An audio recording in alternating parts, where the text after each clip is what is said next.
What's up ulit sa inyo mga kabunso? Ngayon araw, for today, this video is re-refer na naman tayo na nasirang LCD ng aking kuya. Ayan, ng aking kuya, ito po siya. Ang cellphone po pala na to ay nasira ay LCD. Then, ito po yung cellphone niya. Ang unit po ng cellphone niya is Realme C15. Ayan, kung makikita nyo po siya is LCD siya. Ayan, kung makikita nyo, may black siya rito, no?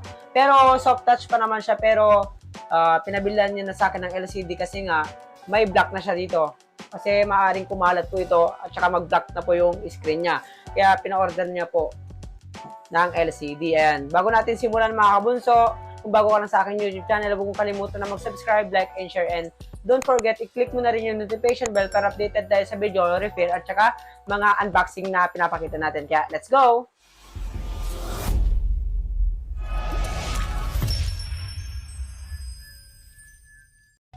Bago natin to kalagin mga kabunso, is ipapakita ko muna sa inyo yung in-order ko or yung binili kong LCD sa Shopee with free tools and tempered na siya. Ayan.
So yung mga kabunso, masaya ako dahil isa na naman cellphone na success ko siyang nagawa. Ayun, kung nagtatanong kayo kung yung gumagawa nga po ako ng mga ibang unit ng cellphone, na kung ano yung mga sira nila is, kung tatanungin niyo ako is LCD lang po yung kaya kong gawin at saka yun lamang po yung kaya kong gawin talaga. Ayan, kung gusto niyo po magpagawa sa akin, i-PM niyo lang po dito sa email na to. Ayan, diyan niyo po ako i-chat para mapansin ko po agad yung chat niyo kung magpapagawa po kayo or magpapakabit po kayong LCD. Ayan, maraming salamat po mga kabunso. Ayan, i-PM niyo na ako. Bye! Love you all!